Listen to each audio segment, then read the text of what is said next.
You had brief interactions with Honorable Prime Minister. ये articleship के time आपने invest किया था एक छोटा सा amount and you lost all the money. This is during 1991 and 1992. Dalal street पे लक्ष्मी पूजन तो दिवाली की शाम को होता है, लेकिन सरस्वती पूजन तो हर रोज करना पड़ता है. It will be like a 70-hour work week for you for sure. 84 hours a week, no holiday. अभी नारायण मूर्ति जी ने कुछ स्टेटमेंट दिया था 74 hours वर्क का, एंड लोग कूद पड़े थे. तो एक generation of Indians will have to work hard so that our next generation can enjoy the benefits.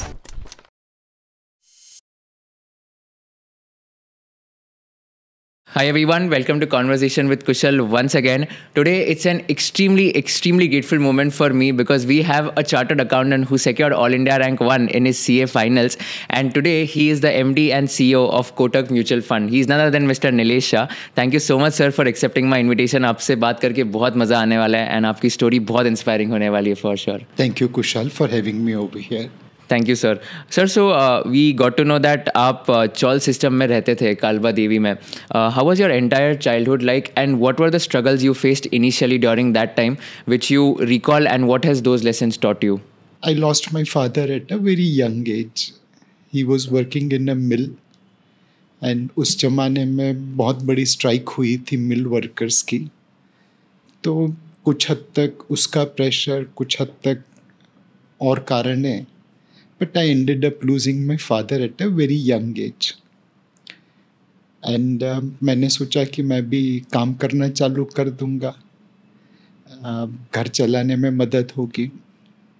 But मेरी जो स्कूल के प्रिंसिपल थे उन्होंने मुझे कहा कि ये उम्र पढ़ाई की है, एंड जब तक तू क्लास में एक नंबर लेके आएगा तब तक तेरी फीस मैं भर दूंगा, तू टेंशन मत ले, बट पढ़ाई पे फोकस कर. उन्होंने गाइडेंस दिया, पढ़ने के लिए पुश किया, तो आज यहाँ तक पहुँचे, नहीं तो कुछ और होते. दूसरी चीज़ जो चॉल सिस्टम थी वो एक कोलैबोरेटिव सिस्टम थी. मतलब मुझे कभी ऐसा नहीं लगा कि आज खाने में क्या मिलेगा.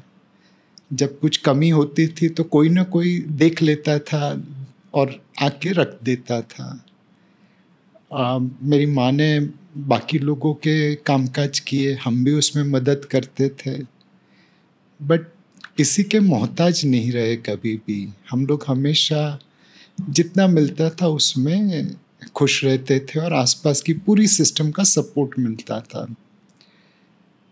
तो एक चीज़ देखिए कि आप जितनी औरों की मदद कर सकते हैं अच्छा है, आपको भी खुशी मिलेगी और उनको भी खुशी मिलेगी.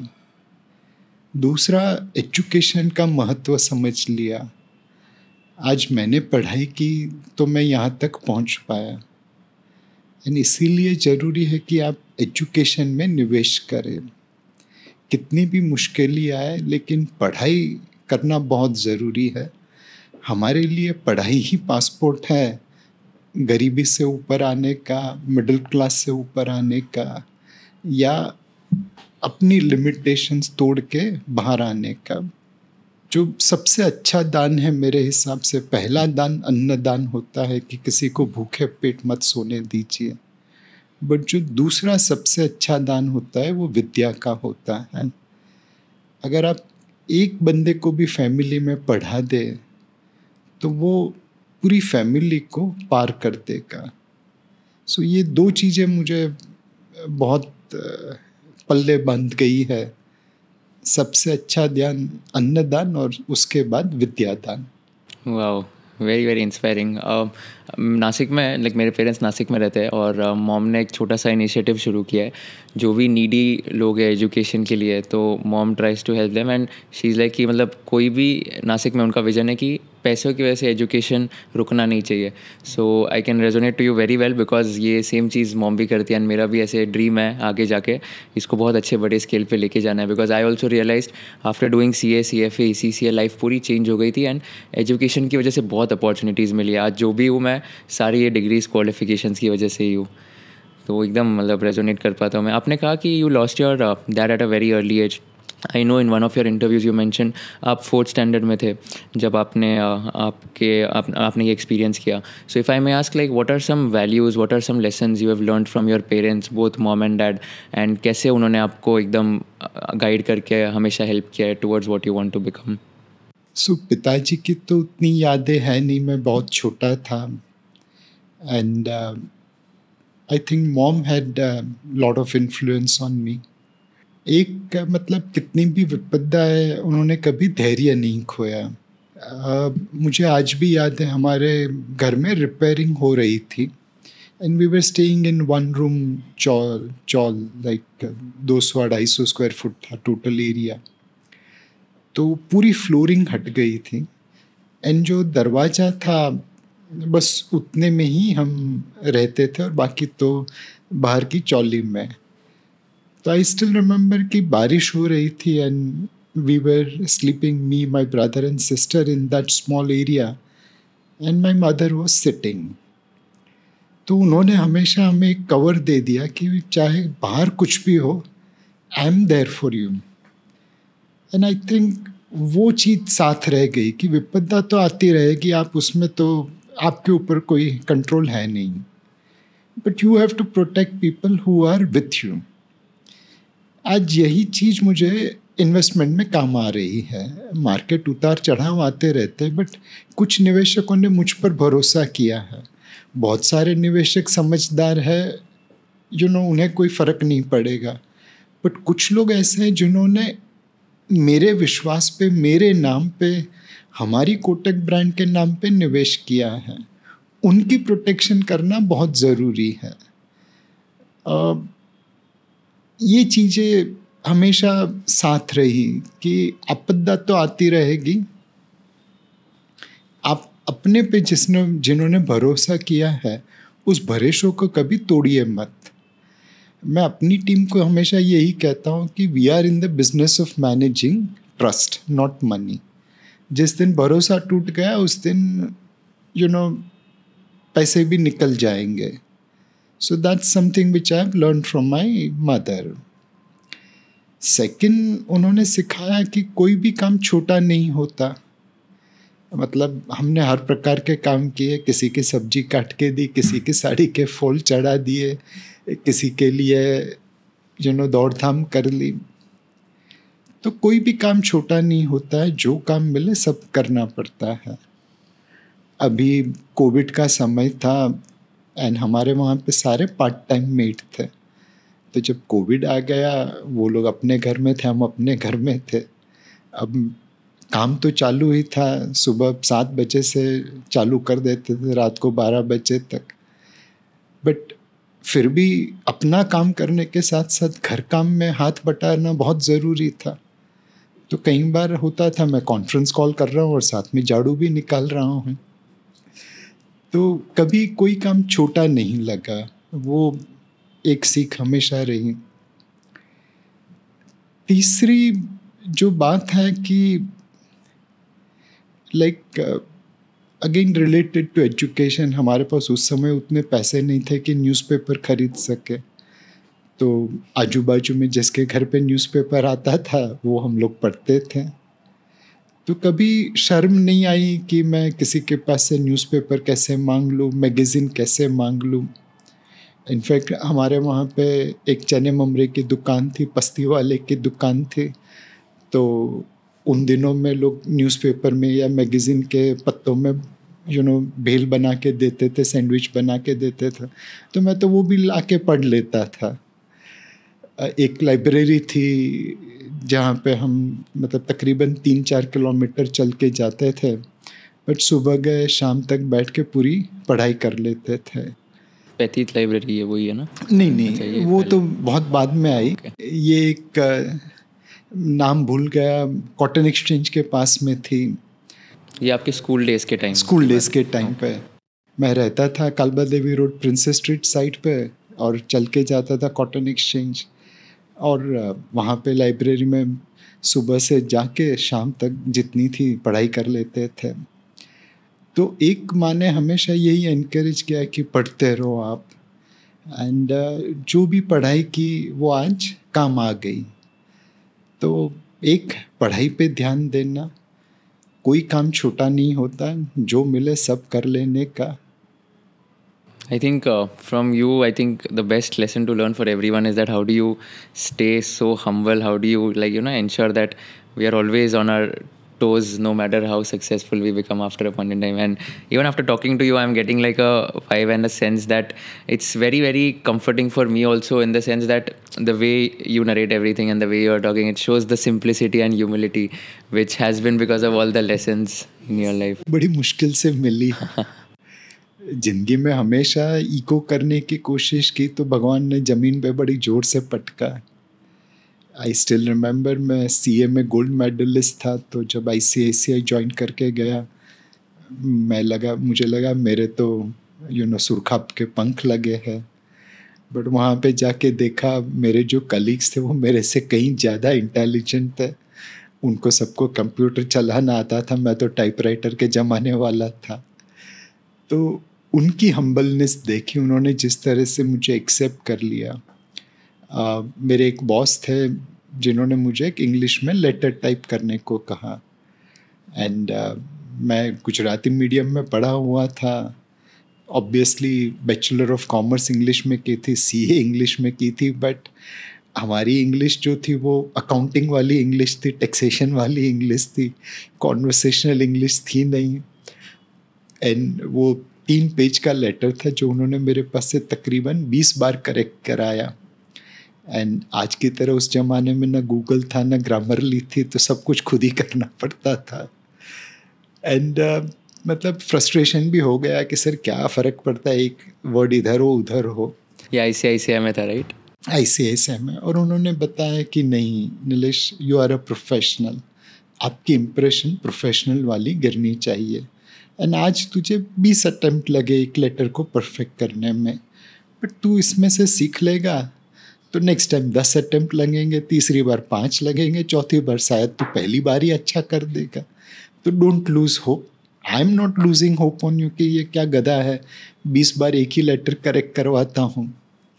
तो वो जो एक एंकरिंग मिली, ग्राउंडिंग मिली, एक अनुभव मिला इतने अच्छे लोगों से, तो फिर ज़िंदगी में पता चल गया कि भाई आप सीए गोल्ड मेडलिस्ट हो, उससे कोई फ़र्क नहीं पड़ता।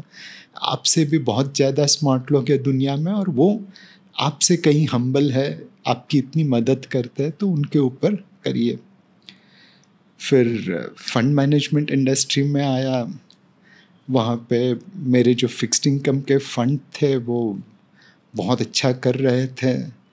एंड 1997 से 2003 के बीच में मतलब मोटा मोटा मैंने सारे इक्विटी फंड को भी पीछे रख दिया था, तो बहुत अच्छा परफॉर्मेंस था।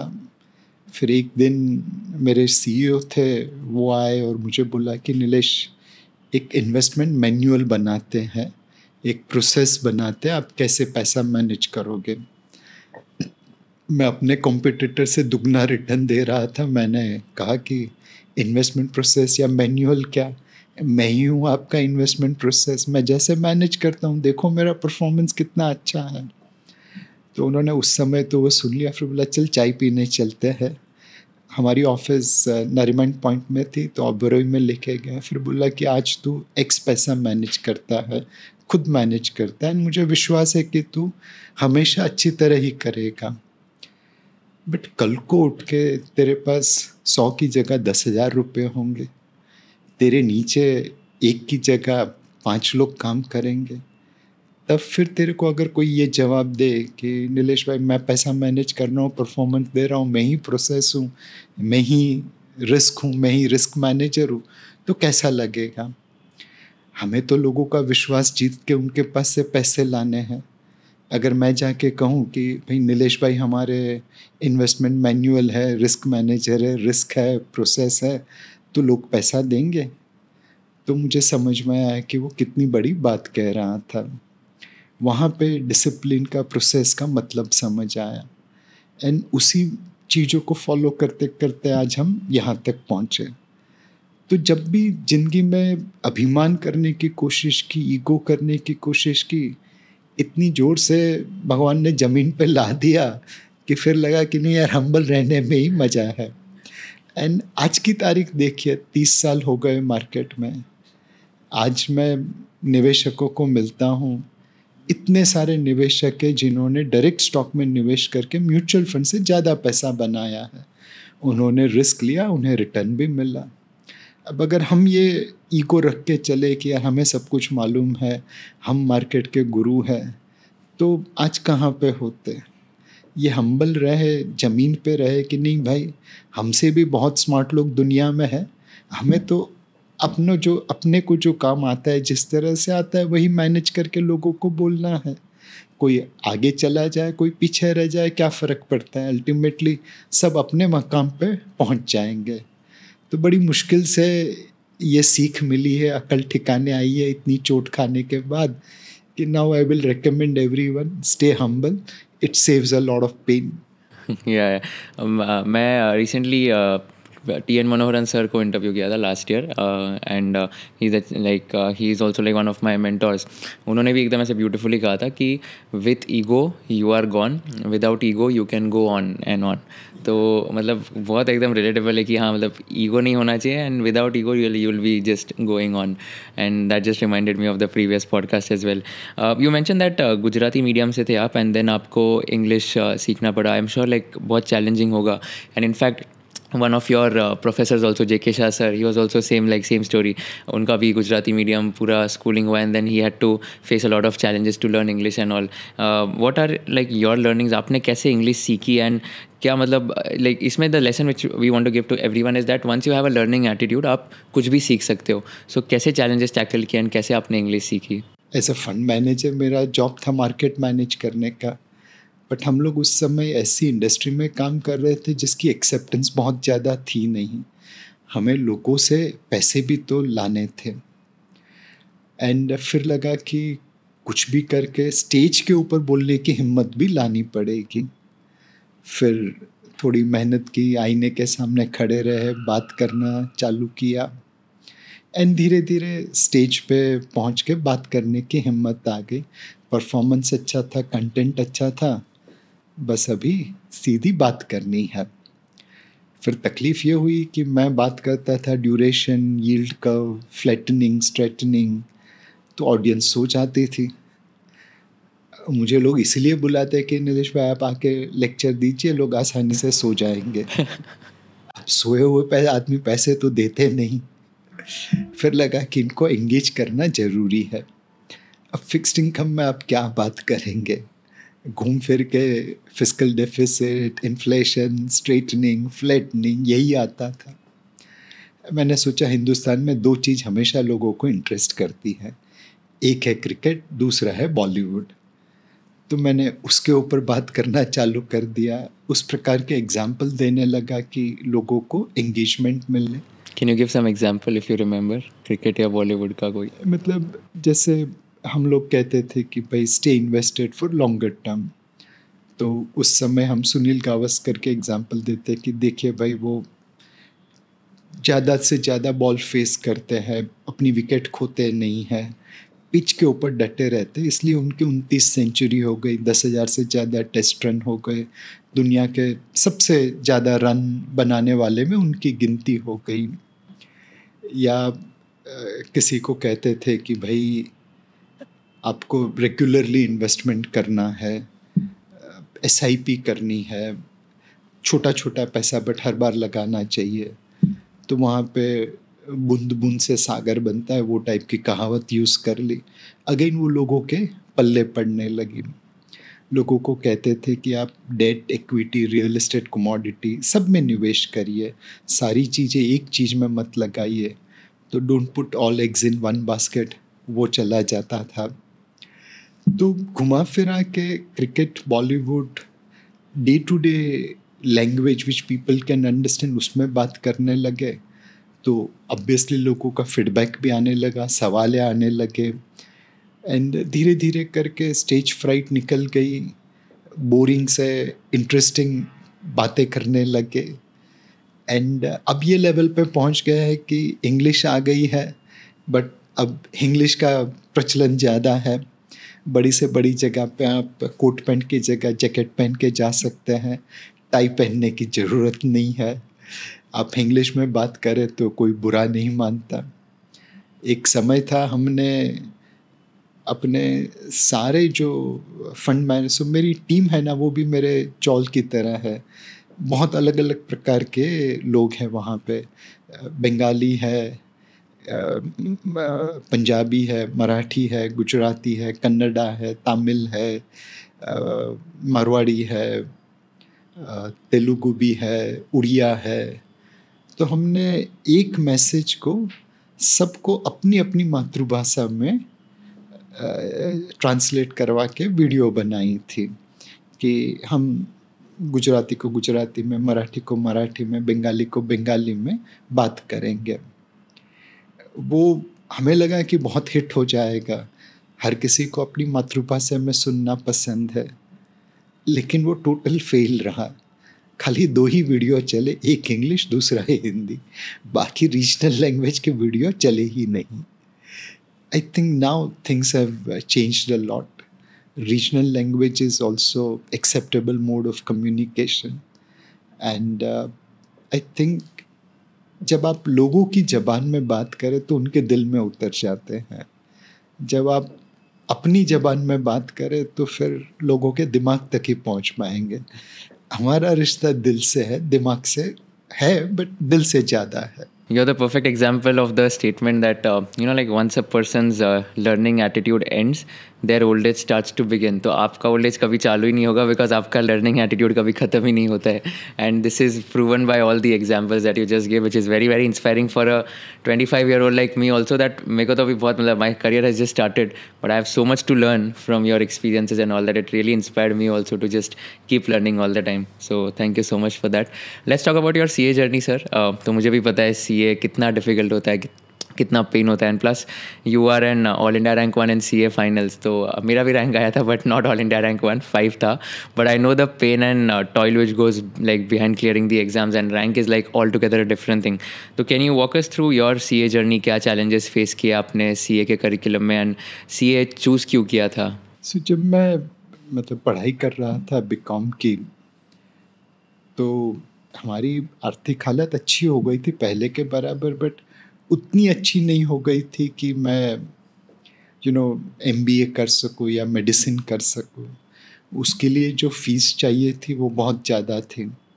CA एक ऐसा कोर्स है जहाँ पे पढ़ाई करते करते आप कमा भी सकते हो. एंड सबसे पहले मैंने किया कि मैं ऐसी फर्म में गया जहाँ पे मुझे पगार मिला आर्टिकलशिप का मिनिमम स्टाइपेंड. कितना था तभी स्टाइपेंड? मेरे हिसाब से 250 रुपये स्टाइपेंड थे और मुझे 5 गुना मिलता था. तो बहुत शुक्रगुजार हूँ मेरे जिनके नीचे मैंने आर्टिकलशिप की, प्रफुल्ल भाई करके थे, कि उन्होंने मुझे वो मदद की, काम भी करवाया. लेकिन वो चाहते तो मुझे मिनिमम स्टाइपेंड देते थे, बट उन्होंने कहा नहीं, तू इतना अच्छा काम कर रहा है, तेरी ज़रूरत है, तो मैं तुझे नॉर्मल सैलरी जो होती है वो दूंगा. That was very kind of him, and उसीलिए मैं शायद CA आगे कर सका. दूसरा, मेरे एक दोस्त है धीरेन करके, हम लोग कॉलेज में साथ में थे. अब वो प्रॉपर पढ़ाकू बंदा था, अच्छी तरह से पढ़ाई करता था. एंड मैं मतलब 2-2.5 महीने की छुट्टी लेता था इंटर के पहले, फाइनल के पहले. मेरे सर ने कभी ये नहीं बोला था कि मिनिमम छुट्टी लो, बट मुझे हमेशा लगता था कि इतनी पगार कमा रहा हूँ तो मुफ्त की रोटी नहीं तोड़नी चाहिए. 2-2.5 महीने में पास होने जितना तो पढ़ ही लेंगे. फिर धीरेन जब मैं छुट्टी पे उतरता था, मेरे पास आता था. उन दिनों हमें स्टडी मटेरियल मिलते थे. वो पिछले पास्ट पेपर्स का पूरा एनालिसिस करके आता था और कहता था अभी इतने स्टडी मटेरियल पढ़, इतने ऑप्शन में छोड़ दे. एंड वो जो कैसे कहता था, वो बिंदास उतना ही पढ़ाई करता था. एंड ट्रस्ट मी, मैं हमेशा उससे आगे रैंक लेके आता था.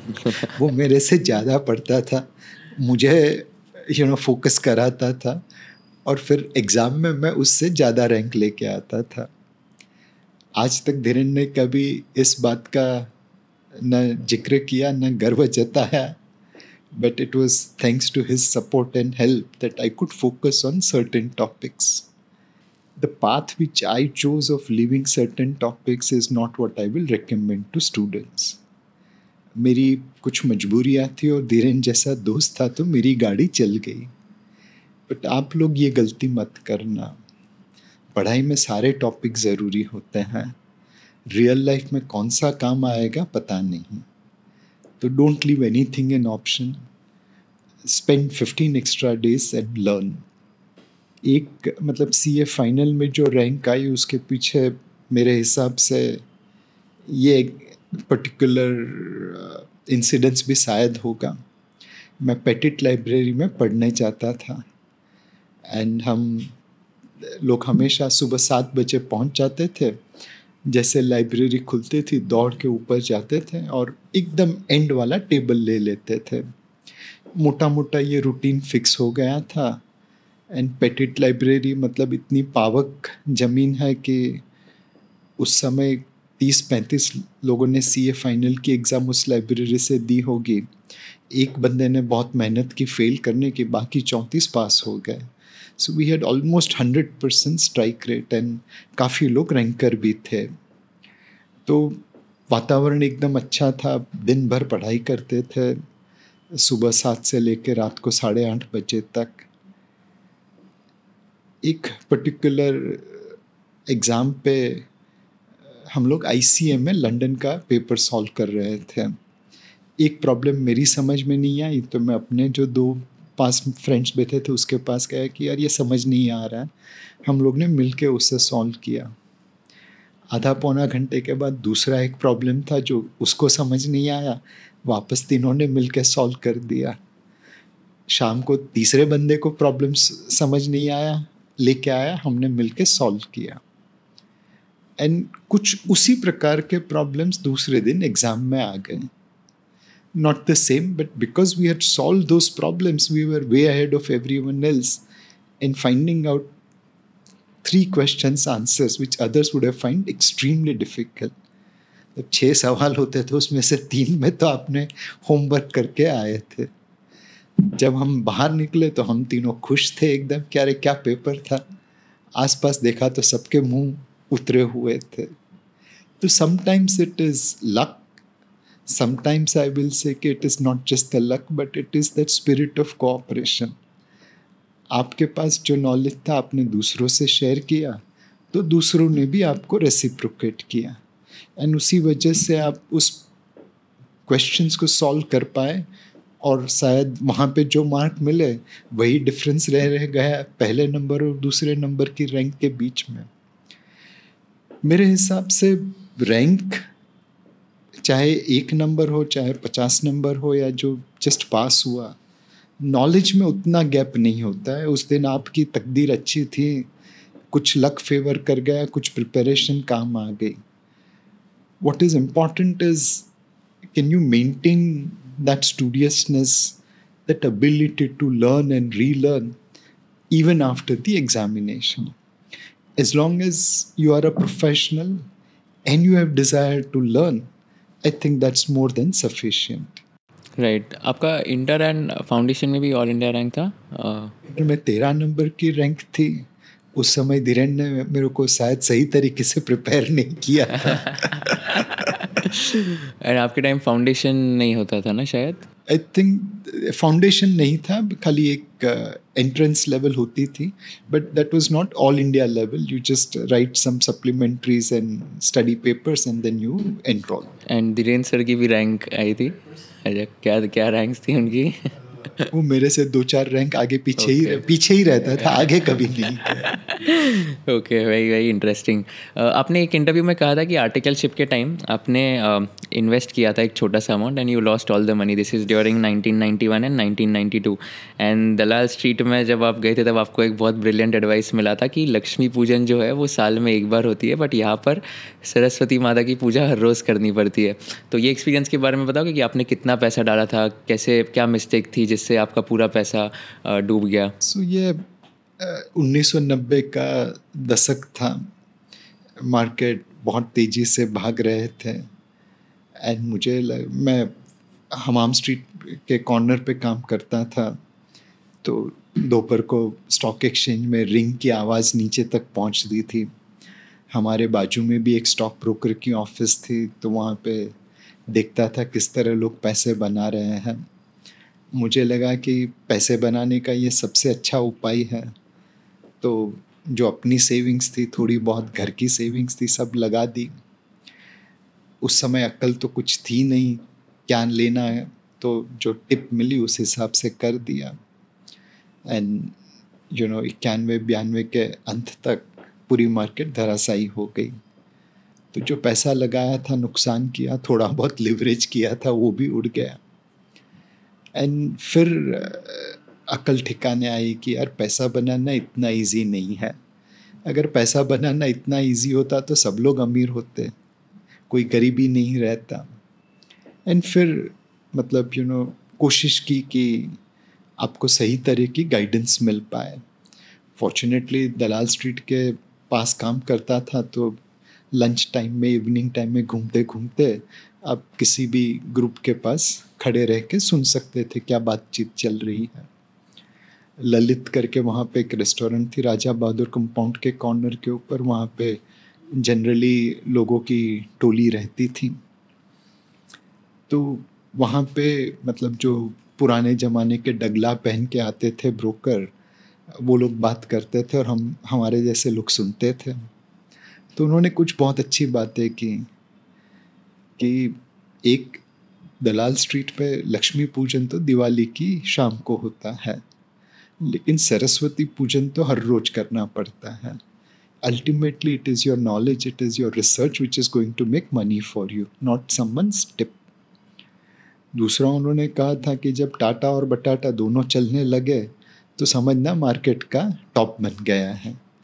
कि जब क्वालिटी भी चले और नॉन क्वालिटी उससे आगे चल जाए तो फिर मार्केट का टॉप बन जाता है। तीसरा उन्होंने कहा था कि वहीं पे स्टॉक एक्सचेंज के पास द्वारिका करके एक रेस्टोरेंट, उसके समोसे बहुत फेमस थे। तो बोलते हैं कि द्वारिका का वासी समोसा कोई घर पे नहीं लेके जाता, तो फिर स्टॉक मार्केट का कचरा क्यों घर पे लेके जाने का। क्वालिटी में निवेश करो, कचरे में नहीं। कचरा मोमेंटम में शायद शॉर्ट टर्म में पैसा दे देगा, बट लॉन्ग टर्म में तो डिस्ट्रॉय करेगा। बट अगर क्वालिटी घर पे रखी तो आज नहीं तो कल पैसा बन जाएगा। उन्होंने एक बात भी अच्छी कही थी कि नाणा वगरनो नाथियो ने नाणे नाथा लाल। जब आपके पास पैसा नहीं होता है तो आपको लोग नाथिया नाथिया कह के बुलाएंगे। जिस दिन पैसा हो गया तो लोग सेठ नाथालाल कह के बुलाएंगे। बट कीमत आपके पैसों की हो रही है, आपकी नहीं। तो एक हमेशा ये याद रखना कि अगर आप किसी कुर्सी पे बैठे तो लोग वो कुर्सी का पूजन करते हैं, आपका नहीं। जिस दिन आप कुर्सी से उठ के चले गए लोग शायद याद भी नहीं करें। तो ईगो नहीं लाने का। बहुत अच्छी तरह वो कहते थे कि अभिमान तो राजा रावण नु पण नहीं टक्यू।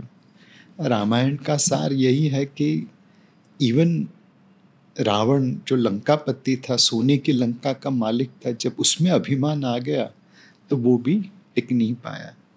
तो ये जो कॉमन सेंसिकल एडवाइस थी अनुभवी लोगों की, वो रास्ते पे सुनता गया, लोगों से बात करके मिलती गई। And I think that is help me a lot in my investment journey. Right. तो आर्टिकलशिप के टाइम आपने ये अमाउंट इन्वेस्ट किया था, तो ये लाइक क्या अमाउंट लूज़ किया था आपने तभी? आज के हिसाब में तो बहुत छोटा है, बट उस समय तो काफ़ी बड़ा था मेरे लिए। बट कहते हैं कि शेयर बाज़ार में आप नुकसान करके ही अनुभव ले सकते हैं। तो शुक्रगुजार हूँ कि बहुत छोटी अमाउंट में बहुत बड़ा अनुभव मिल गया। बट लोगों से मेरी यही गुजारिश है कि अपनी गलती करके अनुभव लेना, उससे अच्छा दूसरों की गलती में से अनुभव ले लीजिए, बहुत सस्ता मिलेगा। करेक्ट। एंड आपने फर्स्ट टाइम मनी लूज़ किया आर्टिकलशिप के टाइम 1990s, जैसे आपने बताया। 2000 में आपने वापस पैसा लूज़ किया था in the TMT bubble, which is the telecom media and technology bubble जब हुआ था। तो मेरा क्वेश्चन यहाँ पे ये है कि बहुत सारे लोग एक बार पैसा अगर उनका लेट्स से लूज़ हो जाता है इन्वेस्टिंग के बाद, तो वो इन्वेस्ट करना छोड़ देते या तो बंद कर देते, बिकॉज दे आर लाइक कि नहीं अभी तो स्टॉक मार्केट में डालूंगा तो मेरा पैसा तो डूबता ही जाएगा। तो आपका 2000 के बाद भी जब टीएमटी बबल में पैसा लूज़ हुआ था, तब आपने फिर भी कैसे इन्वेस्टिंग करियर को कंटिन्यू किया, एंड वो कैसे लाइक इंसिडेंट था? जब सीए करके मैं बाहर निकला तो मैं एक कंपनी में गया था। सीए रैंक थी तो कंपनीज हमें लेटर भेजती थी। तो उन्होंने मतलब मुझे नौकरी ऑफ़र कर दी। फिज़िकल टेस्ट भी हो गया उनके ही कैंपस में, और फिर जो एक बहुत बड़े जनरल मैनेजर थे उनसे मिलने के लिए भेजा गया। और उन्होंने कहा कि देख बेटा, ये जो कंपनी है उसमें तू अकाउंट्स या ऑपरेशंस में आके काम करेगा, अच्छा ही होगा तेरे लिए, बट यहाँ पे लाइफ बहुत कंफर्टेबल हो जाएगी। This was L&T, right? L&T Borivali में तू रहता है, बस आके तेरे को लेके जाएगी, अंधेरी में रख देगी, दिन भर यहाँ बैठा रहेगा, काम करेगा, फिर वापस बोरीवली पहुँचेगा। ये समय है तुम्हारे लिए फाइनेंशियल मार्केट में जाने का, उसके उतार चढ़ाव को देखने का। Get into a field which is developing, which is emerging, which will be growing. तो मैंने उनसे कहा कि सर बट अगर वहाँ पे कहीं नौकरी नहीं मिली तो तू वापस आ जाना, मैं तुझे दे दूँगा। तो उन्होंने वो गाइडेंस मुझे क्यों दिया मुझे नहीं पता, ज़िंदगी में पहली बार उनसे मिल रहा था, बट वो गाइडेंस के ऊपर मैं फिर ICICI चला आया। वहाँ पे जॉब मिली मर्चेंट बैंकिंग डिवीज़न में। संयोग से मैं प्रोजेक्ट फाइनेंस में जा सकता था, बट उन्होंने मर्चेंट बैंकिंग डिवीज़न दिया और वहाँ पे मार्केट देखने लगा। फिर सिंगापुर जेपी मॉर्गन में एक एफएक्स ट्रेडिंग की अपॉर्चुनिटी मिली तो मैं वहाँ चला गया। एंड मतलब जिस ट्रेडर के साथ मैं था वो जितना पैसा बनाता था उससे ज़्यादा पैसा मैं कुछ ही महीनों में बनाने लगा। तो वो काफ़ी खुश हुए, मुझे बोला कि अगर आपको सिंगापुर रहना है तो यहीं पे रह जाओ, अच्छी जगह है। बट मेरी फैमिली इंडिया में थी और पता नहीं मतलब दिल में कुछ ऐसा लगा कि नहीं मुझे तो भारत ही जाना है वापस। तो सिंगापुर को राम राम करके वापस भारत आ गए। तब एफएक्स की लाइसेंस ICICI सिक्योरिटीज़ की जगह ICICI में आई। तो मुझे ऑफ़र किया गया कि अगर एफएक्स करना है तो ICICI में जाइए, नहीं तो फिर आइज़ेक में कुछ और करना पड़ेगा। तो अगेन सीनियर्स की सलाह मानी, आइज़ेक में ही रह गया और हम लोग डेट मार्केट में काम करने लगे। उस समय 92 स्कैम ख़त्म ही हुआ था। डेट मार्केट एकदम ही सिकड़ा हुआ था। जो पुराने लोग थे वो सब आइदर रिटायर हो चुके थे या जेल में थे, नई प्रजा आ रही थी। तो हम लोग एक ऐसे समय पे डेट मार्केट में एंटर हुए कि ऊपर जगह बहुत खाली थी। तो हम लोग ने जो भी काम किया इमीडिएटली ऊपर खींच गए। वहाँ से फिर डेट फंड मैनेजमेंट में टेम्पल्टन में पहुँचा। Between 97 to 03 market interest rates were falling, my funds were doing far better. जब फिक्स्ड इनकम में बहुत अच्छा कर रहा था तो लगा कि चलो लगे हाथ तो इक्विटी भी मैनेज कर लेते, अगर फिक्स्ड इनकम इतना अच्छा चलाता हूँ तो इक्विटी भी चला लूँगा। एंड उसी समय मुझे टेलीकॉम मतलब ग्रोथ इन्वेस्टिंग की अपॉर्चुनिटी मिली। Templeton was known for value investing. वह डॉक्टर मार्क मोबियस के नीचे एक टीम मैनेज करती थी, बट माहौल ऐसा था कि growth was doing far better than value. तो मुझे बोला गया कि ठीक है, आप ग्रोथ अपॉर्चुनिटी ग्रोथ इन्वेस्टमेंट चालू करिए। बाय डेफिनेशन ग्रोथ में इन्वेस्टिंग करते थे तो जाके टेलीकॉम मीडिया टेक्नोलॉजी ये प्रकार के स्टॉक लिए। एंड 2000 के क्रैश में ज़मीन पे आ गए। तब एक निवेशक ने बहुत अच्छी बात कही कि नीलेश भाई, आप ऐसी गलतियां मत करिए जो मैं खुद कर सकता हूँ। आपने जिस प्रकार की कंपनी में निवेश किया है वो तो मैं खुद भी ले सकता था। आप सही कंपनी में निवेश करिए, अच्छी कंपनी में निवेश करिए, ठोक बजा के कंपनी ढूंढ के निवेश करिए। एंड वो चीज़ पल्ले पड़ गई कि मैं एक प्रोफेशनल हूँ, लोग मुझे पैसा इसलिए देते हैं कि मैं सही तरीके से निवेश करूँ। कई बार लाइफ में देखा कि कचरा कंपनी, मोमेंटम कंपनी चल रही थी, आपने वहाँ पे निवेश नहीं किया तो शॉर्ट टर्म में अंडर परफॉर्म किया, बट लॉन्ग टर्म में वही वो गलतियाँ अवॉइड करके ही आप अपना नाम बना पाए, अपने इन्वेस्टर्स का विश्वास जीत पाए और उनके लिए पैसे बना पाए। तो दीवार फिल्म में एक डायलॉग था, लंबी रेस का घोड़ा। तो स्टॉक मार्केट में भी वही है, लंबी रेस के घोड़े पे दाव लगाना चाहिए। कई बार मार्केट ऐसी चीज़ है जहाँ पे गधे घोड़े को आउट परफॉर्म कर जाते हैं शॉर्ट टर्म में, बट गधों पे दाव नहीं लगाना चाहिए। एज अ प्रोफेशनल मैनेजर मेरा जॉब है कि मैं घोड़े और गधों में डिफ्रेंशिएट निकालूं। Wow. That's a very good analogy comparison with Gade and Gode. इसमें I just wanted to ask you, like, a lot of external people's influence has also been there in your success. What I can understand, जैसे principal ने आपको scholarship दिया because आप हमेशा first आते थे, फिर आपको बोला गया कि ओके आप LNT में कंटिन्यू मत करो, फाइनेंशियल मैनेजमेंट में जब आपका करियर अच्छा हो जाएगा, you have got like a lot of good external piece of advice which has helped you in your career. I was also reading one of the news articles that एक analyst ने आपको कहा था कि ये न्यूज़पेपर कंपनी जो है इसका एडवर्टाइजिंग स्पेस और रेवेन्यू ये मैच नहीं हो रहा है, और ये अगले मतलब भले आपने 5x रिटर्न कमाया था वो कंपनी में ऑलरेडी, बट ये इसमें इन्वेस्ट नहीं, इसमें एग्जिट कर लेना चाहिए. And that also shows your open mind. Again this is like an external person giving you like some sort of advice और some sort of opinion. So just wanted to understand कि ये जितने भी लोग हैं आप लाइक जिन्होंने भी advice the, external advice and all, how important it is for a person to have this kind of an open mind so that they are also not having that ego of not listening to someone younger than them, and they are also like going ahead and listening to everyone and like then khud ki sunna after a point in time.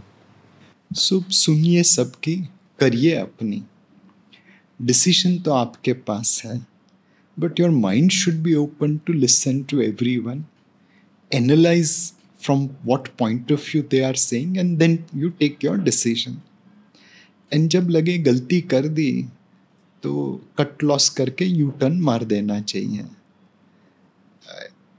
Conviction हो तो खड़े रहो, but अगर गलती हो गई है तो कट लॉस करके यू टर्न मारना चाहिए. जीवन में और प्रोफेशनल करियर में दोनों में अच्छे लोगों की बात सुन के फ़ायदा ही हुआ है. शायद तकदीर कहो, शायद एटीट्यूड कहो, but open mind has really help me reach where I am and avoid many mistakes. कई बार लोग कहते हैं कि नीलेश भाई आप बहुत हम्बल हैं. वेल, ये हम्बलनेस इसी वजह से आती है बिकॉज इतने सारे लोगों ने मदद की तो आप यहाँ पे पहुँचे हैं. Wherever I am standing today, it is because I am standing on the shoulders of so many people who have supported me at various stages of my life. And जब तक मुझे लोगों का सपोर्ट मिलता रहेगा, मेरे लिए 1+1=11 होंगे. जिस दिन मुझे लगेगा कि मैं ही अकेला काफ़ी हूँ, तो फिर आज की भाषा में कहे तो बहुत मुश्किल हो जाएगी ऊपर रहने के लिए. मटकी फोड़ने का ट्रायंगल पिरामिड बनता है. आपको तो जो गोविंदा सबसे ऊपर खड़ा है, मटकी फोड़ रहा है, वो दिख रहा है, बट उसके नीचे कितने गोविंदा है जो उसको सपोर्ट करते हैं. जिस दिन ऊपर वाले गोविंदा को लगे कि मेरी वजह से ही मटकी फूट रही है और नीचे वाले चले गए, तो वो ऊपर ही लटका रहेगा एंड कुछ ही दिनों में बहुत जोर से ज़मीन पे गिरेगा, दिन में तारे देखेगा. तो हमेशा गोविंदा की पिरामिड को देखिए. आपके नीचे बहुत सारे लोग हैं, इसलिए आप ऊपर खड़े हैं, और जब तक वो नीचे से सपोर्ट दे रहे हैं तभी आप मटकी फोड़ पाएंगे. राइट. वो एनालिस्ट के साथ क्या हुआ था एग्जैक्टली, लाइक वो न्यूज़पेपर कंपनी में, like what he came up to you and how did you have that opinion कि यार let's listen to him, because 5x investment का रिटर्न हो गया था, तो बहुत बड़ा अमाउंट है, वो भी बहुत बड़ा गेन है. तो how did you listen to him and what was that entire incidence like? So एक मतलब entire credit should go to that analyst. हमने एक कंपनी में निवेश किया था न्यूज़पेपर वाली, एंड बहुत अच्छा पैसा बनाया. एक दिन उस एनालिस्ट ने फ़ोन करके बोला कि इस कंपनी में कुछ गड़बड़ है, पहला रिएक्शन, अरे क्या बकवास कर रहा है, इतना पैसा बन गया, इतनी अच्छी कंपनी है, ये वो चाहता था तो किसी और निवेशक के पास जा सकता था, बट मेरी तकदीर अच्छी थी कि वो मेरी ऑफिस आ गया, 7 दिन के न्यूज़पेपर लेके आया था, बोला कि नीलेश भाई इसमें देखिए एडवर्टाइजिंग स्पेस कितनी है, एवरेज निकाल दो तो प्रतिदिन इतनी एडवर्टाइजिंग स्पेस होनी चाहिए, 360 दिन से मल्टीप्लाई करो, 4-5 छुट्टी इंडिपेंडेंस डे की, रिपब्लिक डे की निकालने के बाद, तो मोटा मोटा ये एडवर्टाइजिंग बनना चाहिए। जो रेवेन्यू दिखा रहा है divided by this advertising space, their rates charged are higher than what Times of India Mumbai is getting. Obviously that could not have been true, and that analytics really pushed us. Then of course we verified it by going to media buying agency कि भाई क्या rate पे ये company माल बेचती है, advertising space बेचती है, and there was a difference between what they were claiming as revenue versus what they were probably making, and that was a red signal for us, and we started selling the shares. When we were selling, सामने जो खरीद रहा था वो भी बड़ा नामी investor था, तो एक बार वापस डर लगा कि यार कहीं हम तो गधे नहीं हैं, सामने महारथी बैठ के खरीद रहा है। वापस एक बार कैलकुलेशन किया, 7 दिन की जगह पे 14-15 दिन के न्यूज़पेपर्स की कटिंग करके, बट फिर लगा नहीं हम सही हैं, एंड अपनी कन्विक्शन के ऊपर, but mainly given lead by that gentleman who, despite us knocking him out once, was persistent. We made money even on a bad investment. तो यही है कि कर भला तो हो भला, कहीं हमने उस एनालिस्ट के साथ अच्छी तरह व्यवहार किया होगा, कहीं पे उसको लगा हो कि नहीं नीलेश भाई को बचाना चाहिए इस गलती से, तो धुतकारने के बाद भी वो आ गया, and I am eternally thankful to him कि उसने बहुत अच्छी तरह से ये लेसन सिखा दिया। अब अगर कोई कुछ भी बोलता है तो मैं उसे हमेशा सीरियसली लेता हूँ। Very interesting. So the analyst was working in your company, is it? Sell side में काम कर रहा अच्छा, था। ओके, दूसरे साइड में था। Got it. एंड फिर वो कंपनी का बाद में like was it like shut down, और लाइक उसके बाद क्या हुआ फिर? मतलब the shares are virtually zero. अच्छा, ओके। सो वो मतलब रिवील हो गया था बाद में उसके बाद? Oh wow. So even so you made like 5x on that. So very interesting. I think again like इससे ये सीखना चाहिए सबने कि even if someone who is let's say younger than you and who is giving like some sort of recommendation about something, you should like always be open to learn, listening to everyone. मतलब ऐसा नहीं होना चाहिए कि आप like successful हो जाओ and then you won't listen to someone who is younger than you. I think that's the lesson which people should have. सुनिए सबकी, intelligence is not your monopoly.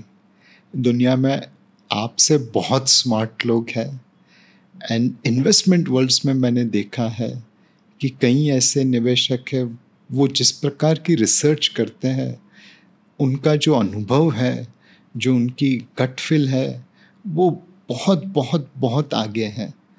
तो हमारी तो खुशनसीबी है कि वो अपनी रिसर्च, अपने अनुभव हमसे शेयर करते हैं, और उनकी शेयरिंग की वजह से अगर हम अपने पोर्टफोलियो पे अच्छा रिटर्न बना पाए तो उससे अच्छी बात क्या हो सकती है। Right, very interesting.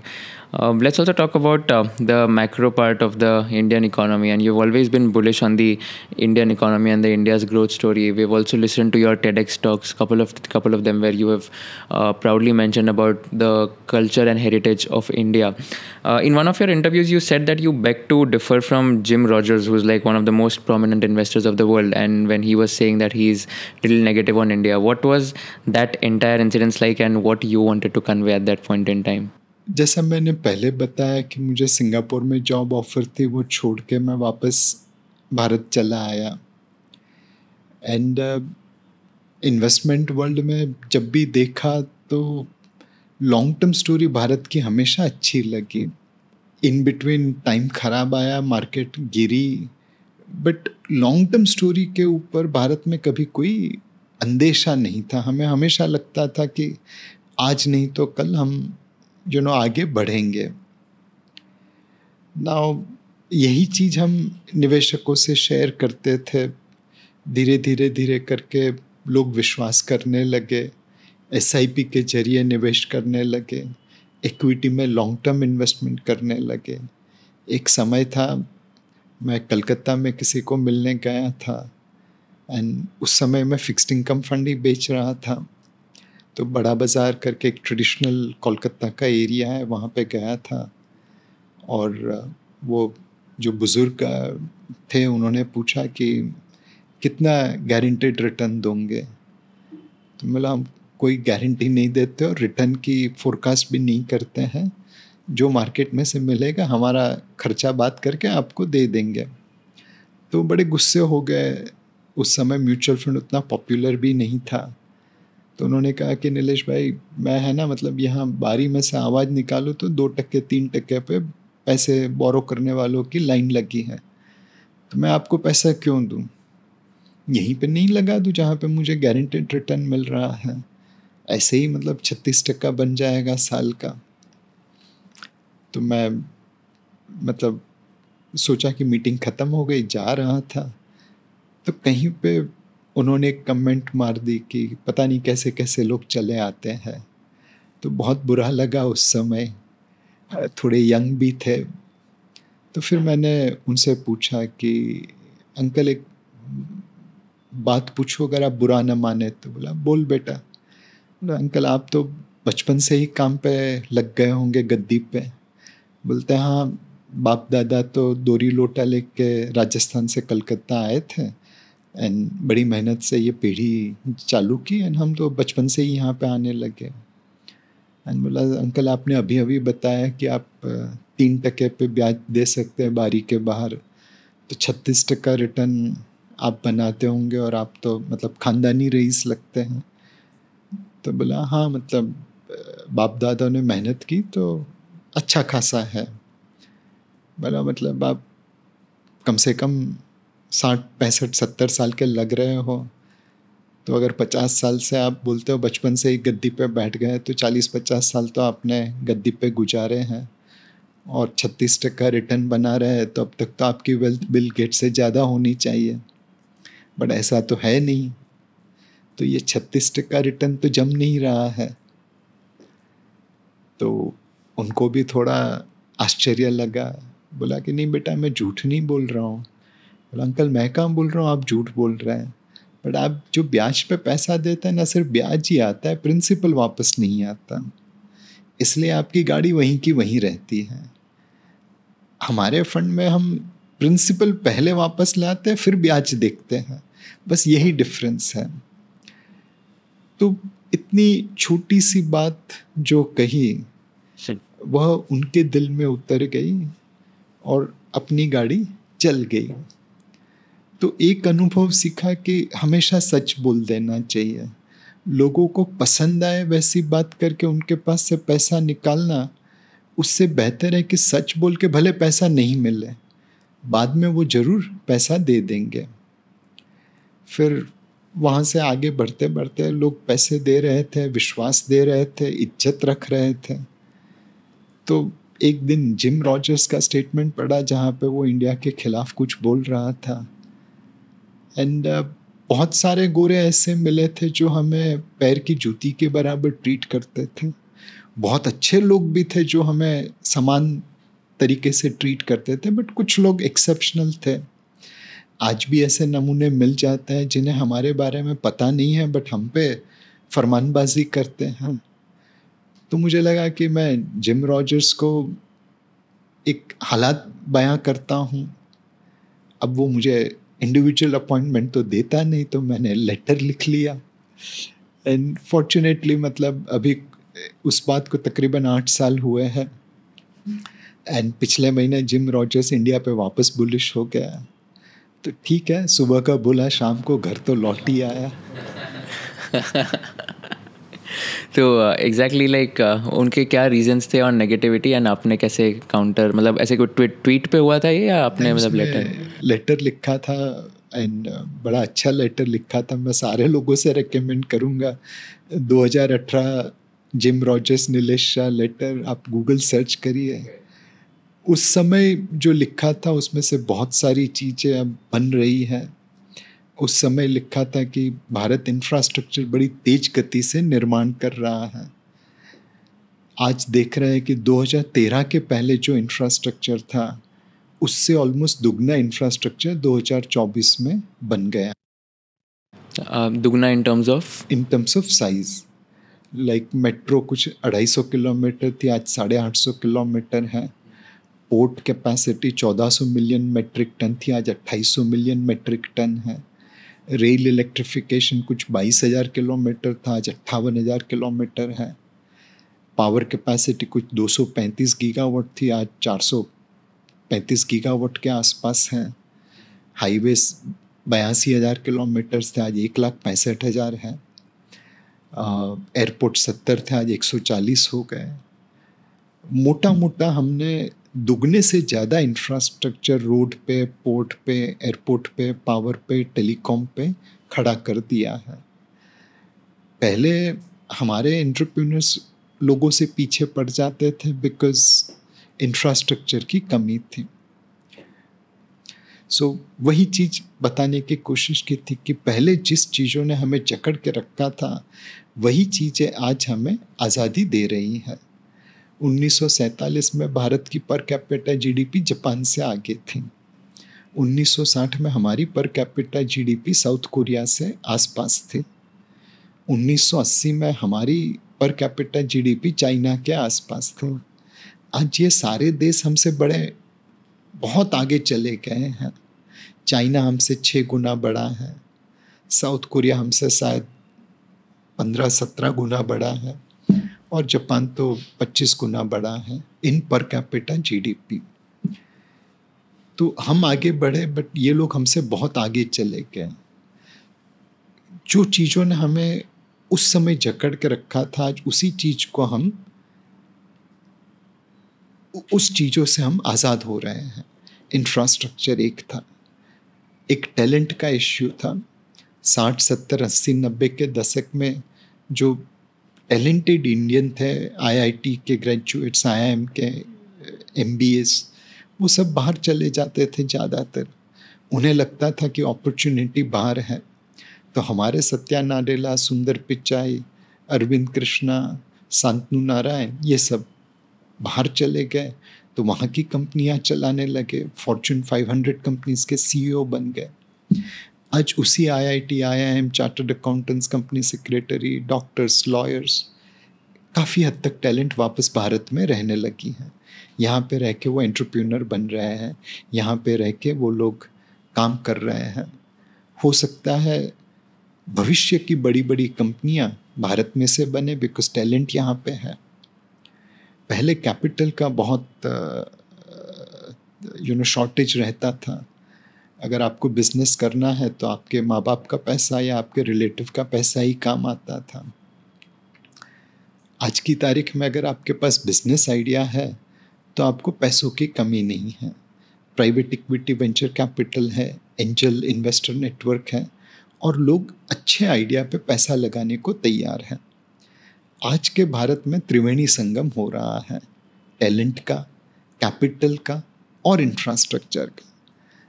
जर्नी में उतार चढ़ाव तो जरूर आएंगे, लेकिन पहले के समान जो लिमिटेशंस थी वो आज बहुत कम रह गई हैं। इसीलिए अब हम दुनिया की फास्टेस्ट ग्रोइंग मेजर इकोनॉमी बन रहे हैं। 2010 में 12वें स्थान पे थे, 2014 में 10वें स्थान पे पहुँचे, 2024 में 5वें स्थान पे पहुँच गए, और 2030 के पहले ही हम 3रे स्थान पे पहुँच जाएंगे। पर कैपिटा जीडीपी में आज भी हम लोगों से बहुत नीचे हैं, लेकिन अगर जीडीपी बढ़ेगा तब जाके पर कैपिटा जीडीपी बढ़ पाएगी।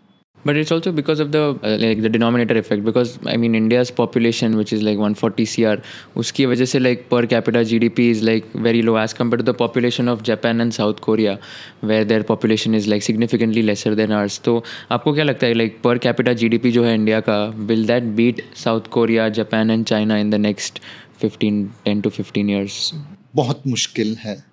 मुझे नहीं लगता कि हम पर कैपिटा जीडीपी में नेक्स्ट 10-15 सालों में साउथ कोरिया या जापान के लेवल पे पहुंच पाएंगे। वो हमसे बहुत आगे हैं। बट एटलीस्ट मैं ये तो कोशिश कर सकता हूँ कि मैं पुअर नेशन में से डेवलपिंग नेशन पे पहुंच जाऊँ। आज तकरीबन $2,600 की पर कैपिटा जीडीपी है।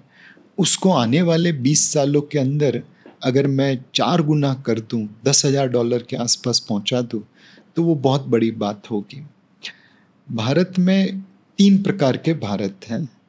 1% ऑफ जो सिटीजन्स है वो फ्रेंच लाइफस्टाइल जी रहे हैं। ये रिच कंट्री की पर कैपिटा जीडीपी रखते हैं। 27% भारत है वो मिडिल इनकम कंट्री है।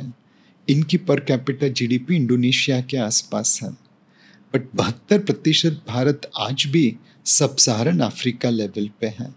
इनकी पर कैपिटा जीडीपी एक पुअर नेशन के आसपास है। पिछले कई दशक में हमने बहुत लोगों को अफ्रीका से इंडोनेशिया और कुछ लोगों को इंडोनेशिया से फ्रांस पहुंचाया है इन terms of per capita living standard. But 72% बहुत बड़ा नंबर है। आने वाले 20 सालों में अगर मैं उसे ज़ीरो पे लेके आऊँ और सबको एक middle income country like Indonesia की लाइफस्टाइल दे पाऊँ, तो मेरे हिसाब से ये जो इकोनॉमिक ग्रोथ हम अचीव कर रहे हैं वो अपनी सही राह पे चल रहा है। Right, no absolutely. I think ये इनइक्वालिटी भी काफ़ी ज़्यादा है, राइट? लाइक 1% जहाँ पर French life and then 72%, like this inequality is also like one of the major reasons why the per capita GDP skewed, because 72% Africa level वाले हैं। तो ये इनइक्वालिटी अगर किस सेंस में थोड़ी कम हो जाती है तो शायद पर कैपिटा जीडीपी वुड इंक्रीज। हमने आज़ादी के पहले 7 दशक में जो साइज ऑफ द केक था उसको इक्वली बांटने की कोशिश की। 1990 के बाद हमने साइज ऑफ द केक बढ़ाने की कोशिश की। बड़ी केक का छोटा से छोटा हिस्सा भी छोटी केक के समान हिस्से से कहीं बड़ा होगा। एक ज़माने में आप हिंदी फिल्म देखते तो गाने आते थे महंगाई मार गई। विलन होता था वो फूड की ब्लैक मार्केटिंग करता था। आज एटलीस्ट उस प्रकार की समस्या का हमें सामना नहीं करना पड़ रहा। ऐसा नहीं है कि महंगाई ख़त्म हो गई है, बट 80 करोड़ लोगों को जब आप फ्री फूड देते हैं तो उनके लिए खाने की महंगाई तो कम हो गई। आज फूड की ब्लैक मार्केटिंग करने की ज़रूरत नहीं है बिकॉज इतना सरप्लस फूड अवेलेबल है। एक समय था जब हम PL 480 के नीचे लाल गेहूँ की आयात करते थे जो हमें मुफ्त में दिए जाते थे, और वो इसलिए मुफ्त में दिए जाते थे because they were not fit for their animal consumption. But हमारे पास चॉइस नहीं थी, हमें तो वो लाल गेहूँ PL 480 के लेके अपने लोगों को खाना देना था। 1960 के दशक में प्राइम मिनिस्टर लाल बहादुर शास्त्री जी ने कहा था कि आप एक समय खाना मत खाइए। प्राइम मिनिस्टर रेसिडेंस में उनकी धर्मपत्नी ने गेहूं उगाए थे। एक मैसेज था पूरे देश के लिए कि हमें कमर कसने की ज़रूरत है। आज हम उस लेवल पे पहुंच गए हैं कि हम दुनिया के सबसे बड़े मिल्क प्रोड्यूसर हैं। फूड ग्रेन में शायद टॉप 3 में होंगे, एक्सपोर्ट्स ऑफ फूड ग्रेन में टॉप 10 में होंगे। तो एक आत्मनिर्भर भारत बना है खाने के मामले में। अब हम इसे ऐसे और कितना आगे ले जा सके ताकि बड़े से बड़ी केक हो और उसमें से छोटा सा छोटा हिस्सा भी किसी के हाथ में आए तो वो छोटी केक के बड़े हिस्से से ज़्यादा बड़ा होना चाहिए। Yeah, wow, it's a very, very good analogy. You're also one of the members of the Economic Advisory Council to the Prime Minister, right? So there, like, what exactly is the role there, and उसमें मतलब exactly होता क्या है, like, just for us to understand, क्या कैसे like meetings होते हैं and क्या रोल क्या होता है वहाँ पर? So इसमें 3 सदस्य हैं, वो फुल टाइम मेंबर है। विवेक देबरॉय हमारे चेयरमैन है, संजीव सान्याल और Shamika Ravi full time member है। फिर कुछ लोग पार्ट टाइम मेंबर है। मैं हूँ, नीलकंठ मिश्रा है एक्सिस बैंक के, साजिद चिनॉय है JP मॉर्गन से, पूर्व RBI deputy governor doctor Rakesh Mohan ji है, IIM बेंगलोर के प्रोफेसर TT राम मोहन है, national council of applied economic research की पूनम गुप्ता जी है। तो हम लोग सब अपना काम करते करते पार्ट टाइम मेंबर है। इसमें एक है कि हमारी फील्ड में हमें कुछ लगे जो प्राइम मिनिस्टर्स ऑफिस की या पीएम की निगहबानी में आना चाहिए, उनके अटेंशन में आना चाहिए, तो वो हम नोट बना के भेजते हैं। दूसरा है, उन्हें किसी टॉपिक के ऊपर एडवाइस चाहिए, मशवरा चाहिए, तो वो हमें देते हैं और फिर हम लोग मिल के काम करते हैं। ज़्यादातर काम तो फुल टाइम मेंबर को करना पड़ता है, उनके ऊपर हमसे बहुत ज़्यादा लोड है। हम पार्ट टाइम मेंबर है, बट अपनी अपनी फील्ड में जो भी हमने नॉलेज हासिल की है उसकी शेयरिंग करते हैं। कई बार ऑनरेबल प्राइम मिनिस्टर से मिलना होता है, उनसे भी बातचीत करते हैं और हमारा जो विचार है उनके सामने प्रकट करते हैं। आज तक कभी ऐसा नहीं हुआ कि हमें अपने विचार प्रकट करने में कोई बाधा पहुंची। ऐसा नहीं है कि हम हमेशा अच्छी बातें करते हैं, क्रिटिसाइज़ भी करते हैं, बट पूरी स्वतंत्रता है फीडबैक देने की, एंड बहुत अच्छा लगता है। ऑब्वियसली जब नई सरकार बनेगी तो पुरानी ईएसी पीएम की टर्म ख़त्म हो जाएगी, बट अब रामायण की अगर कहानी सुने, कथा सुने, तो राम भगवान समुद्र सेतु बांध रहे थे श्रीलंका तक पहुंचने के लिए, और उनकी सेना में बड़े बड़े वानर थे, रीछ थे, वो बड़े बड़े पत्थर उठा के लेके आ रहे थे और समंदर में श्री राम का नाम लिख के डाल रहे थे। छोटी छोटी गिलहरियाँ भी थी उस समय, वो छोटे छोटे पत्थर उठा के डाल रही थी।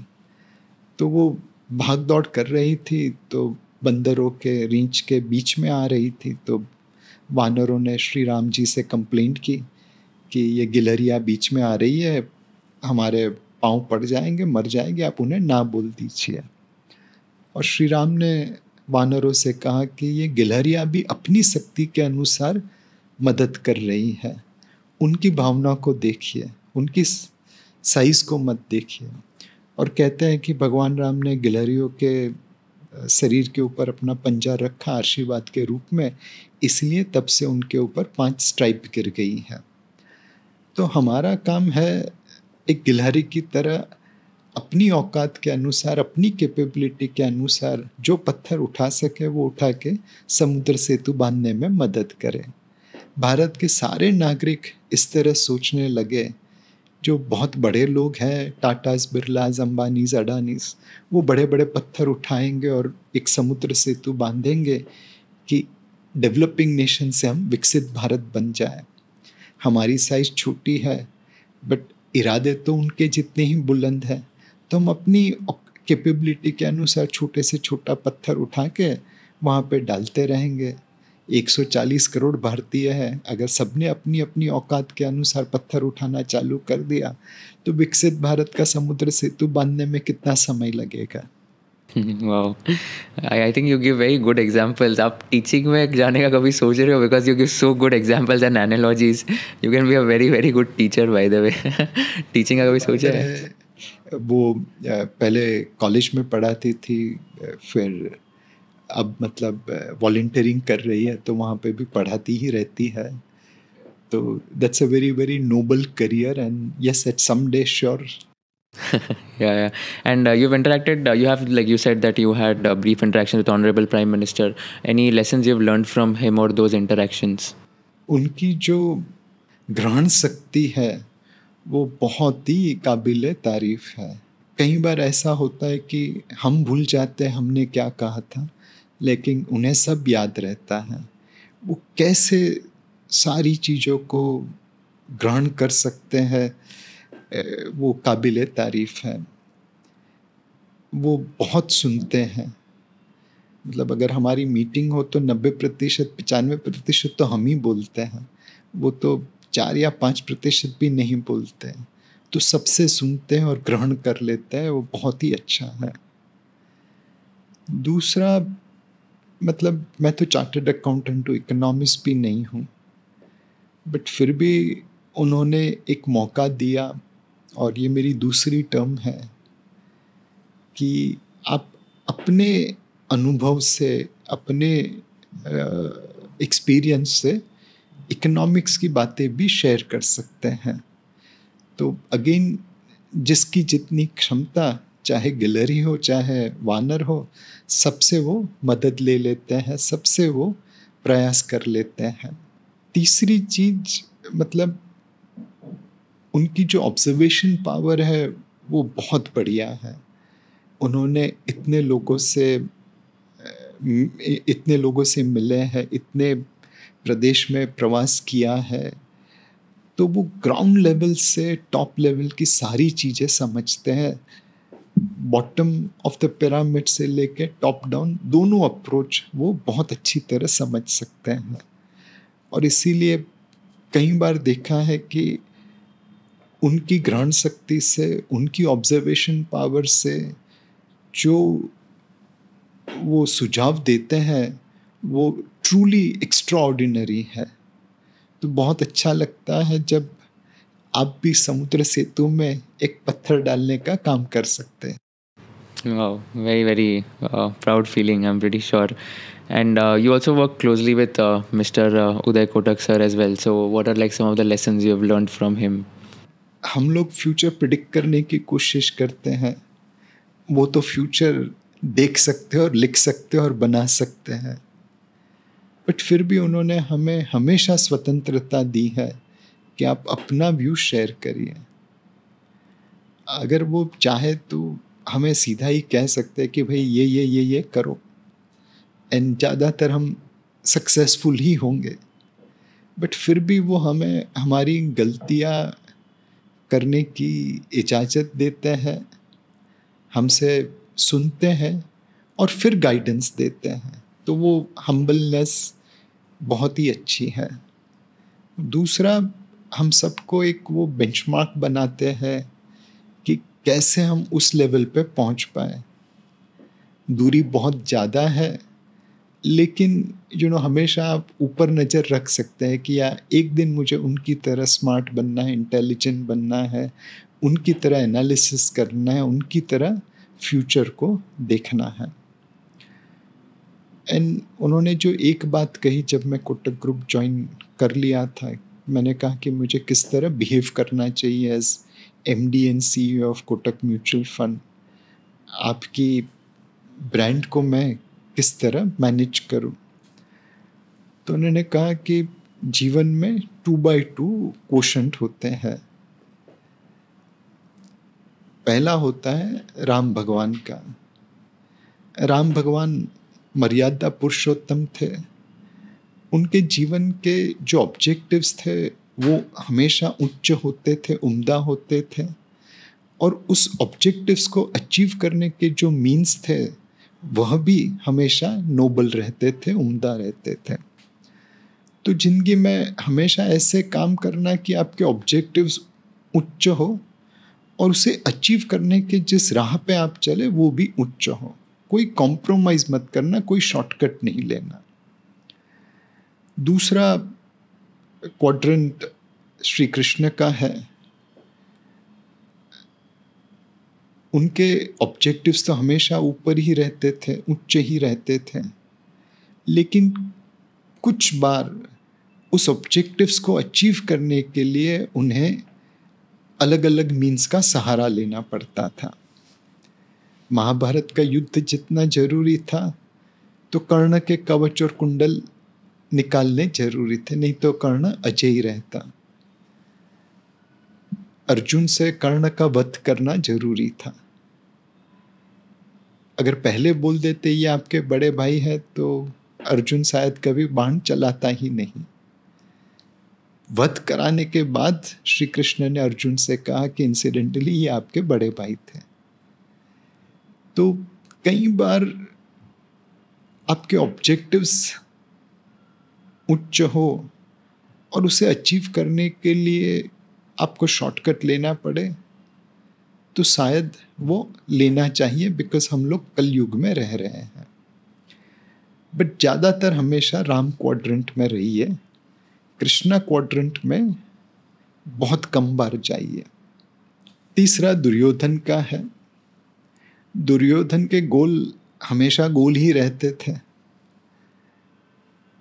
और वो मीन्स के ऊपर ज़्यादा फोकस करता था।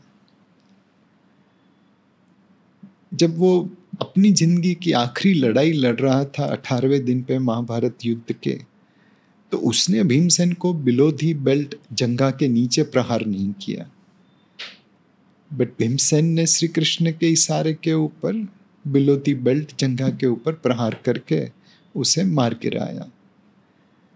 महाभारत की लड़ाई दुर्योधन गलत मीन से लड़ रहा था, अपने भाइयों से बदमाशी कर रहा था, लेकिन जंग लड़ते समय वो सही मीन्स फॉलो किया। तो ये गलती नहीं करनी चाहिए कि हम खाली मीन्स पे फोकस करें और जो ऑब्जेक्टिव है वो पूरा का पूरा गलत हो। तो दुर्योधन क्वाड्रेंट में कभी नहीं चाहिए। और फाइनल क्वाड्रेंट रावण का है। रावण को सीता माता के पास जाना ही नहीं चाहिए था, वह भी साधु के वेश में जाके भिक्षा के नाम पे अपहरण नहीं करना चाहिए था। तो रावण के मीन्स भी गलत थे, ऑब्जेक्टिव भी गलत था। तो उदय कोटक ने बहुत अच्छी तरह मुझे समझाया कि कोशिश करिए कि आप हमेशा राम क्वाड्रेंट में रहे। आपके goals and objectives and means to achieve those goals and objectives are all absolutely top class. We are in business, we are in Kalyug. So sometimes, yes, you have to compromise on means to achieve larger goal. So be it. But never ever go into Duryodhan and Ravan quadrant. Very good mythological example for anyone to understand how to like behave in a business and be like. So पहले कुशाल भाई मैं भी यही word use करता था, mythology. फिर किसी ने समझा है कि ये माइथोलॉजी नहीं है. आज भी कृष्ण की द्वारिका गुजरात में दिखती हैं. आज भी ब्रजभूमि में चले जाओ और मन में श्रद्धा है तो रासलीला आप शायद महसूस कर पाएंगे, देख नहीं पाएंगे बट महसूस कर पाएंगे. आज भी रामायण से जुड़े हुए कई पंथ है, कई प्रदेश है. समुद्र सेतु तो अब नासा को भी दिखने लगा है. तो ये हमारी धरोहर है, माइथोलॉजी नहीं है. श्रद्धा हो तो आपको श्री राम, श्री कृष्ण, दुर्योधन, रावण सब महसूस कर पाएंगे. Yeah, right. That's true. Sir, in one of your interviews, you had mentioned one beautiful thing, and I quote, "You don't make people your role models. You make their traits as your role models." And you also mentioned that you keep learning something from everyone rather than everything from someone. So this is something which stuck to my mind as well. What are like some traits which you really like of any person you meet with or you hire them? Like what are some traits? So एक जो basic चीज़ है वो knowledge है कि भाई आप में knowledge तो होना चाहिए. हम लोग चलती गाड़ी में आपको बिठा रहे हैं, हमारे पास उतना समय नहीं है कि आपको ज़ीरो से शुरुआत कर सकें. एक बेसिक लेवल का नॉलेज होना बहुत ज़रूरी है. दूसरी चीज़ है कैरेक्टर, इंटीग्रिटी. मेरा बिजनेस है लोगों के पैसे मैनेज करने का, मेरा बिजनेस है लोगों के ट्रस्ट को मैनेज करने का. अगर मैं अपनी टीम में ऐसे लोगों को ले लूँ जिनकी इंटीग्रिटी पे संशय हो सकता है तो लोगों का भरोसा कैसे रहेगा. सो इंटीग्रिटी इज क्रिटिकल. तीसरी विलिंगनेस टू लर्न है. आप नॉलेजेबल है बट ऐसा तो है नहीं कि आपको सारी चीज़ें मालूम है. अगर आप में विलिंगनेस टू लर्न नहीं है तो आप कभी समय के साथ नहीं रह पाएंगे. आज मैं बहुत पढ़ाई करके CA में फर्स्ट रैंक लेके आया, बट अगर मैं ये कहूँ कि अब मुझे टेक्नोलॉजी नहीं सीखनी है, आर्टिफिशियल इंटेलिजेंस नहीं सीखना है, मशीन लर्निंग नहीं सीखनी है, तो आप कब तक रह पाओगे. So willingness to learn, integrity and basic level of knowledge, बस ये 3 चीज़ मिल जाए हमारे लिए काफ़ी. Do you use AI and ML in your day-to-day tasks as well? सो करना ही पड़ता है, चॉइस नहीं है. पहले मैं बैलेंस शीट खुद पढ़ने बैठता था तो पूरा दिन लग जाता था. टेम्पल्टन में मुझे याद है कि जो हम मॉडल बनाते तो उसमें करीबन 3 दिन लग जाते थे डेटा एंटर करने में. आज वही चीज़, वही बैलेंस शीट मशीन लर्निंग के जरिए आप 2 मिनट में पढ़ लेते हो. आप डेटा एंट्री करने में गड़बड़ कर सकते हो, मशीन लर्निंग के डेटा एंट्री में तो कोई गड़बड़ हो ही नहीं सकती. So artificial intelligence and machine learning दोनों का हम लोग उपयोग कर रहे हैं, but at the same time human intelligence भी ज़रूरी है. ये कहानी सुनी थी, शायद आर्टिफिशियल इंटेलिजेंस के लिए आज भी उपयुक्त है। जब जर्मनी और रशिया में वर्ल्ड वॉर 2 की घमासान युद्ध हो रही थी, तो जर्मनी ने एक पेंजर टैंक करके टैंक इंट्रोड्यूस किया था। वो बड़ी लंबी दूरी तक गोले फेंक सकता था, बड़ी तेज़ी से मूव करता था। तो रशियन टैंक उनके पास पहुंच ही नहीं सकते थे, वो दूर से ही गोला बारूद करते थे और नष्ट कर देते थे। तो उस पेंजर ट्रंक को रोकने के लिए रशियनों ने ये पैतरा आजमाया कि अपने डॉग्स को लेंगे, स्क्वाड को लेंगे, उन्हें ट्रेन करेंगे एक्सप्लोसिव्स लेडन करके, और वो टैंक के नीचे घुस जाएंगे और फिर ब्लास्ट करेंगे। तो पूरी ट्रेनिंग की गई डॉग स्क्वाड की एक्सप्लोसिव्स के साथ कैसे टैंक के नीचे घुसने का। जब मैदान में उतरे तो वो जर्मन टैंक में जाने की जगह रशियन टैंक के नीचे ही घुस के उड़ाने लगे। तो ऐसा क्यों हुआ? कहते हैं कि जर्मन टैंक पेट्रोल पे चलते थे, रशियन टैंक डीजल पे चलते थे। आपने डॉग्स को ट्रेनिंग दी थी डीजल सूंघ के टैंक के नीचे घुसने की, तो वो डीजल टैंक के नीचे ही घुसते गए और उड़ाते गए। तो आर्टिफिशियल इंटेलिजेंस आपको एक ट्रेनिंग दे सकता है, एक सुविधा दे सकता है, एक सहूलियत दे सकता है, एक कंप्यूटेशन पावर दे सकता है, बट फाइनली उसका जो आउटपुट निकलेगा उसको कैसे इस्तेमाल करना, उसके लिए अभी भी ह्यूमन इंटेलिजेंस की ज़रूरत है। A person with human intelligence alone may not be as successful. A person with total artificial intelligence dependence also may not be as successful. But there are better chances that a person who is intelligent uses AI to equip himself to do better. I am a firm believer of the quote that AI will not replace humans, but humans who know AI will replace humans who don't know AI. Absolutely. तो मतलब मैं बहुत लोग बोलते हैं कि AI replace कर लेगी humans को, but I don't think like if we just use that, if we upskill ourselves, so we'll be able to like get like good efficient output using artificial intelligence. Can we just also talk about your typical day, because like you are now the MD and CEO of Kotak Mahindra AMC Asset Management Company, and what exactly would be your roles, responsibilities? How do you plan your day? What does a typical routine look like? So आप कभी concert में गए होते हैं तो बहुत सारे musician बैठते हैं और आगे एक बंदा अपनी स्टिक हिलाता रहता है। मेरा काम वो है। म्यूज़िक तो मेरे कलीग बजाएंगे, मुझे तो उनसे सिर्फ कोऑर्डिनेट करना है, मुझे तो सिर्फ कंडक्ट करना है। कोशिश यही रहे कि मेरे कलीग जो बजा रहे हैं वो म्यूज़िक बने और नॉइज़ नहीं बने। तो उनके बीच में कोऑर्डिनेशन लाना हमारे लिए बहुत ज़रूरी है। Fortunately I am lucky, I have very good set of colleagues, तो वो बड़ी मेहनत से काम करते हैं और अच्छी म्यूज़िक बन पा रही है। दूसरा है, मेरे पे दायित्व है कोटक ग्रुप की ब्रांड को चलाने का, उसे प्रोटेक्ट करने का, उसे ग्रो करने का। मेरी बैंक की बैलेंस शीट एंड प्रॉफिटेबिलिटी मेरे से बहुत बड़ी है, बट हम कस्टमर फेसिंग ऑर्गेनाइजेशन है। अगर मैं कुछ गलती करता हूँ तो मेरी मदर ब्रांड को इम्पैक्ट पहुँच सकती है। तो मुझे हमेशा ये इंश्योर करना है कि हम जो भी काम करें मेरे निवेशकों का ट्रस्ट नहीं टूटे, मेरी मदर ब्रांड की रेप्यूटेशन के ऊपर कोई खरोच नहीं पहुँचे। तो वो एक दूसरा काम है कि आप अपना दायित्व निभाए, लोगों का भरोसा बरकरार रखे, बढ़ाए उसके ऊपर, और मदर ब्रांड को कोई इम्पैक्ट नहीं पहुँचे। And do you have like a fixed routine of like waking up at a fixed time, sleeping at fixed time, and do you follow that strictly?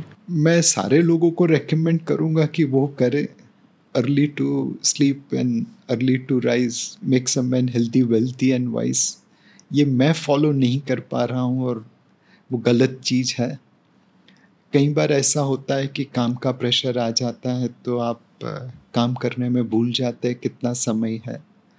मैं तो डिनर भी ऑफिस में ही करता हूँ बिकॉज़ लंबे घंटे काम करता हूँ। बट मेरी सारे लोगों से यही अपील होगी कि आप मेरे एग्ज़ाम्पल को फॉलो मत करिए, बहुत ही गलत एग्ज़ाम्पल है। एक वर्क लाइफ बैलेंस होना ज़रूरी है, काम ज़रूरी है, बट आपकी हेल्थ के ऊपर फोकस करके करिए. Go to bed early, try to wake up early, avoid traffic, and try to be more disciplined in your work. Try to be more productive than me. And like how many hours would you be working in a day or in a week? मतलब काम के ऊपर है. अब like suppose मुझे कोई presentation बनानी है तो उसके लिए थॉट प्रोसेस डालनी पड़ती है.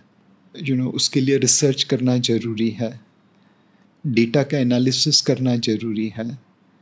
तो जब काम होता है तो मैं 16-18 घंटे कर लेता हूँ. जब नहीं होता है तो 12-14 घंटे होता है. बट जैसा मैंने पहले बताया कि अगर आप थोड़े प्रोडक्टिव रहे, थोड़ी टाइम मैनेजमेंट के ऊपर फोकस करें, तो मेरे हिसाब से जो काम करने में मुझे 16-18 घंटे लगते हैं वो 12-14 घंटे में हो सकता है. सो मैं because of my inefficiency I am probably working harder than I needed to be. You should work smarter, not only harder. So you would be working like it'll be like a 70-hour work week for you for sure. Like So एक Charlie Munger का coat था कि Koreans work 84 hours a week and they don't take any holiday, and they've been working like this for last decade. When Korean kids come home from school, they spend 4 hours extra on tutoring. And this is what tiger moms are doing to Korean kids. No wonder we, he meant Americans, are losing to these Koreans. Now, Korea became independent around India's time. We were independent in 47, they were in 48. We were destroyed by colonization from UK. They had their share from Japan. We got divided between India, Pakistan and Bangladesh at the time of independence. I mean, it was combined Pakistan then, but what is now Bangladesh? Korea eventually got divided between North and South.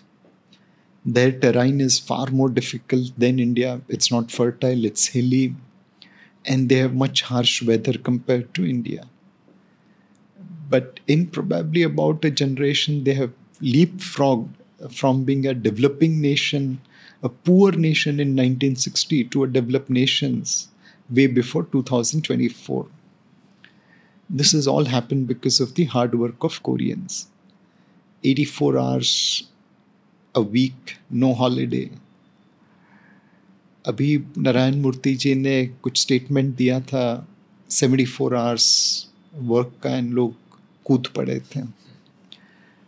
तो एक generation of Indians will have to work hard so that our next generation can enjoy the benefits. And hard work के साथ smart work भी उतना ही ज़रूरी है. कोल्हू के बेल की तरह हार्ड वर्क करेंगे तो वहीं के वहीं रहेंगे, बट अगर सही डायरेक्शन में हार्ड वर्क करेंगे तो अपनी मंजिल पे पहुंच पाएंगे. So recently I had the honor and privilege to host Mr. Sanjeev Bikhchandani sir, who is the founder and executive vice chairman of InfoEdge, and he was also mentioning something very similar, that he was saying in fact that 70 hours work week जो है concept, 70 hours is less, like in his opinion, and he was saying that the youth, anyone who wants to start up after a point in time, like there is no, like you can't become successful by just doing a 9 to 5. If you want to start something of your own, you will have to like be passionate about the problem you are solving, and work doesn't seem work. That's why even a 80-hour work week or 84-hour work week should be fine to you, is what he mentioned. So I think like it's very subjective in the sense that people should first define what is the meaning of work for them, and automatically if they love doing their things so much, they won't feel tired or they won't feel as if बहुत burden हो रहा है and all of that. So you should enjoy your work. You should work smart. You should leverage technology like AI, ML to become more productive. But at the end of the day, there is no shortcut. One generation of Indians will have to work hard. There's no doubt about it. Yes, we have to work smart, intelligent, but hard work is. How has your relationship with money changed over time? And if I may ask, what was like the first instance or first moment in your life when you were like, oh yeah, this is too much money, or maybe this is like a lot of money for me? So importance of money was known from very early age, because we were struggling to earn, and we had to control our spending.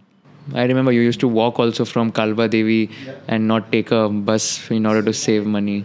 Articleship days, my boss was kind enough to pay for my bus fare, and I had to reach office by 9, and many a times I used to walk. आधे घंटे जल्दी निकल गए और चल के office पहुंच गए और बस फेयर के पैसे बच जाते थे.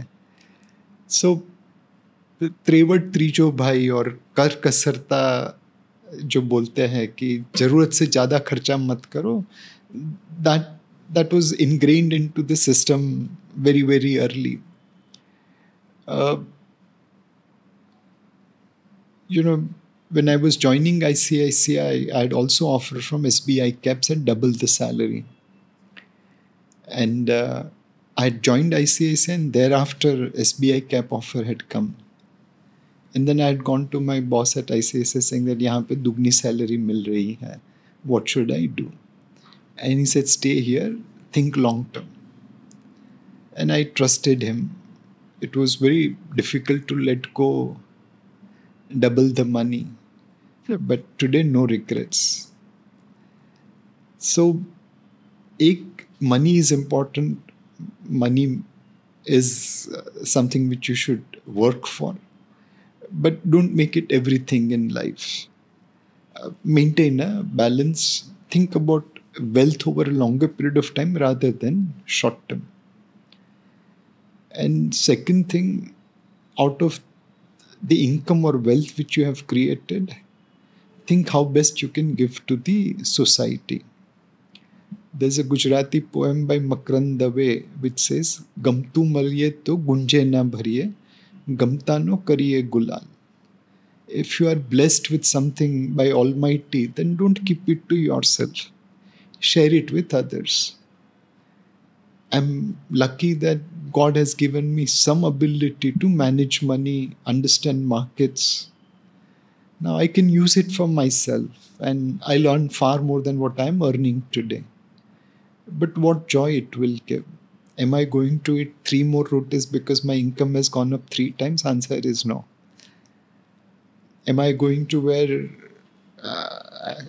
better clothes? Who knows? To use your ability to also give back to the society. I think that's the importance of money.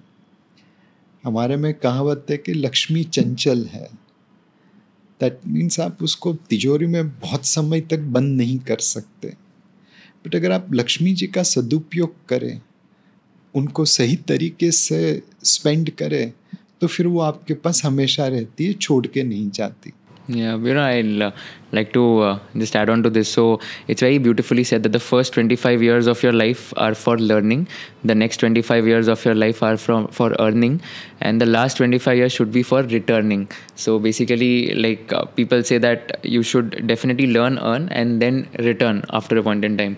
So like giving back is something which should be close. यही हमारी संस्कृति है.